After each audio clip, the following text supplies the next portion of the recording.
Hi guys, good to be talking with you again.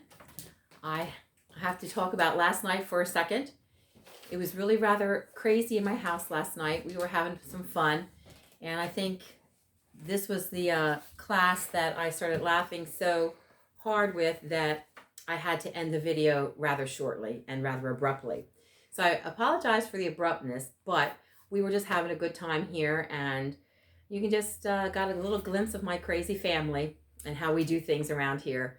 Uh, it really wasn't anything that hysterical. It just hit me funny and I couldn't get control of myself. But anyway, we're going to go right back in to Antigone. But first I want to suggest that on Wednesday of next week that we have a Zoom meeting. I've noticed that several classes are having Zoom meetings around 1:30, 2 o'clock in the afternoon. I was hoping that we could do something at 11 o'clock on Wednesday. I will email with all the details. If that is if that is a problem, please email me right away so we can. If I have too many people that can't make it, then we'll do something different. But I'd like to try to get together so we can see each other and talk to each other before the Easter break. Also, when you come on Wednesday, instead of doing a video Wednesday night, we're going to be taking notes on Wednesday. So like the videos are only under 6 minutes long. So the same thing will be that with Zoom. So you get to visit and chat with some of your friends. And then we will also take notes that day. And then after the Zoom session is over, then you send me your notes right away and I'll give you credit for taking notes that day. Excuse me. Okay, so we're starting out just a little bit of review because last night I was just a mess. So Creon is very confident that he's going to be able to break Antigone. We read in page 507, section 15, it says that, who is the man here, she or I? If this crime goes unpunished? So there we see that not only is Creon believes that he can break Antigone, but he also, his speech is a little violent there. He's very arrogant. So as we see here that Creon is motivated by less of a desire to see his decree obeyed than he is actually to admit that he might be wrong. And as we've learned, it is wrong for a body not to, during this time period, to not be buried. Creon has no evidence at all to implicate Ismene.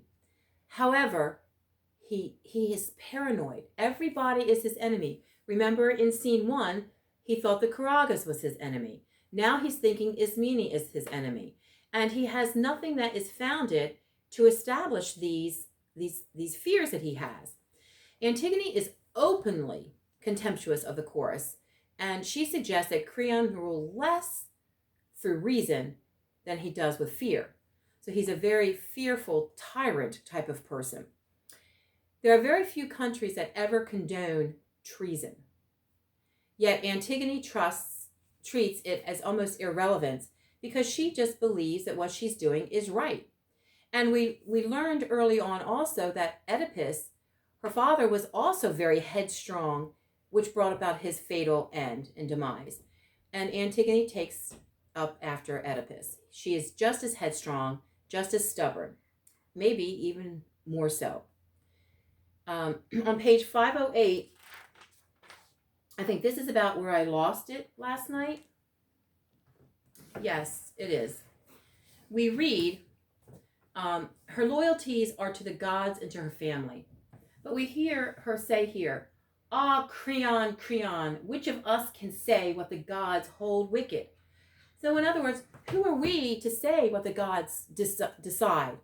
We're just to obey the law. We're to honor what the gods have set out for us to do. But again, Creon doesn't feel he has to honor and subject himself to those rules. Antigone argues that people cannot know what the gods want best for their lives, that they just have to obey the divine law. Creon compares Ismene to a snake in the house. He misconstrues her role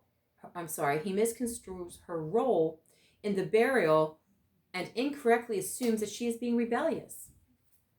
She's not. She is 100% siding for Creon. However, Ismene now wishes to join Antigone, but it's way too late. We're going to conclude there. Remember, Wednesday, let me know if it's okay, 11 o'clock for your meeting. Have a great night. Stay well.